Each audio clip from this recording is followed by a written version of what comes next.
মেমারির চাষিরা তাদের ফসলের পূরণ পাননি। দীর্ঘদিন প্রশাসনিক আধিকারিকদের দরজায় দরজায় ঘুরছেন চাষিরা।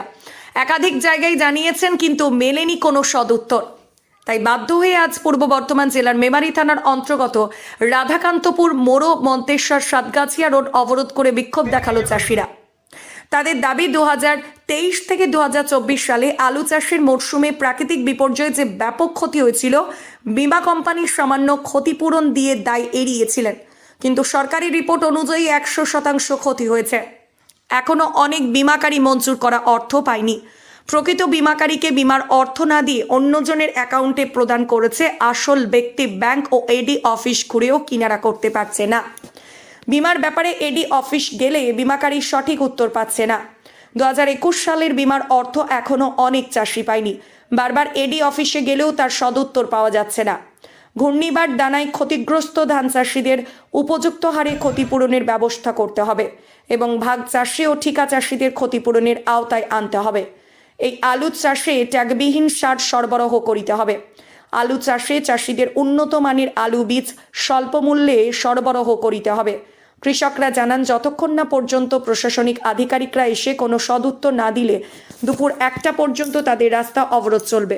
সদুত্তর না পেলে ভবিষ্যতে আরও বৃহত্তর আন্দোলন যাবেন তারা। রাস্তা অবরোধের জেরে দীর্ঘ লম্বা যানজটের সৃষ্টি হয়েছে। ঘটনাস্থলে আসেন মেমারি থানার পুলিশ। পরিস্থিতি নিয়ন্ত্রণে আনার চেষ্টা করছেন প্রশাসন। জরুরি পরিষেবাকে ছাড় দিয়ে এই অবরোধ চলছে। করে এসেছি, এসে দেখছি এখানে অবরোধ চলছে। বিমার টাকা পাইনি আমরা, বহু কিছু দিক থেকে আমরা বঞ্চিত। তার জন্য এখানে অবরোধ হচ্ছে, বাড়ি যেতে পারছি না, এখানে আটকে। এটা কোন জায়গায় ব্যাংক?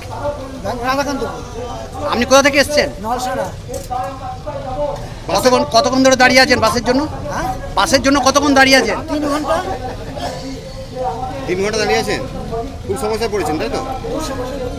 কি নাম আপনার? গোলক পাল, বাড়ি নলসাড়া। করছেন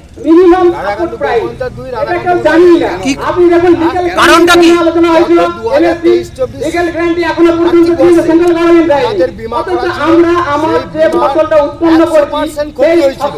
কিন্তু মূল্যটা 23% থেকে 24% আপনি একটা জিনিস কিনতে গেলেন দোকানে, দেখবেন লেখা আছে টাকাটাও এমআরপি মানে কি? এমআরপি হচ্ছে কি প্রোডাক্ট সেন্টার তৈরি করছে, অর্থাৎ তার উপর নির্ধারণ করে দেয় এই সর্বোচ্চ মূল্যটা আসলে পেয়েছি, যে এর উপর আপনি 1 পয়সা দিতে পারবেন না। আমরা তাহলে 1 পয়সা যদি না দিতে পারেন, আমাদের এই তাহলে আমাদের এই আপনার নাম? আমাদের সরকার নির্ধারণ করে দিয়েছে, দেখুন 2300 টাকা কুইন্টাল এবছর। দাদা আজকে কেন আপনারা রাস্তা অবরোধ করেছেন? আমরা রাস্তা অবরোধ করেছি। আমরা সেই জুন মাস থেকে ইন্স্যুরেন্স আমাদের ঠিকমতো ক্লেম দেয়নি, না দেওয়ার জন্য আমরা বিভিন্ন দপ্তরে ঘুরেছি। 21/6 থেকে ডিএমের অফিসে আমাদের নিয়ে ডিএম সাহেবা বসেছিলেন, আরও কৃষি আধিকারিকগণ বসেছিলেন। বসে আমাদেরকে একটা আশ্বস্ত করেছিলেন যে না, ঠিক আছে, ইন্স্যুরেন্স যা হয়েছে আমরা এটা আবার একটা রিভিউ কম্পেনসেশন একটা করব। কিন্তু আজ পর্যন্ত সেটা করা হয়নি।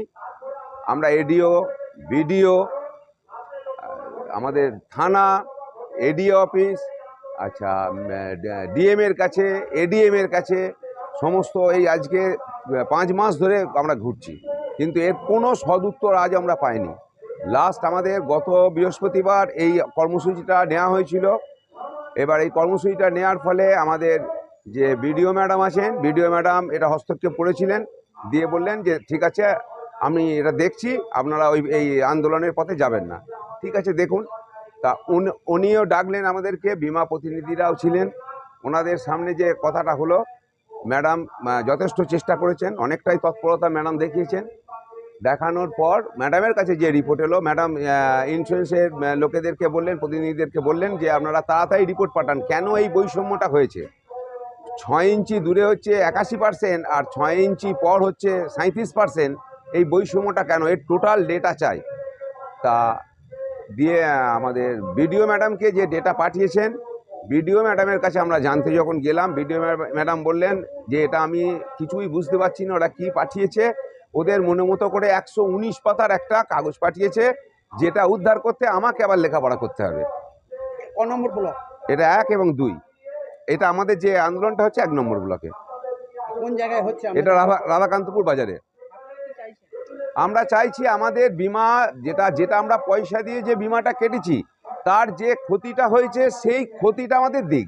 আমরা ক্ষতিপূরণ চাইনি, সরকারের কাছে কোনো আমাদের আবেদন নেই আমাদের ক্ষতিপূরণ দিতে হবে কিছু নয়, আমাদের যে ক্ষতিটা হয়েছে সেই ক্ষতিটা আমাদের দিক।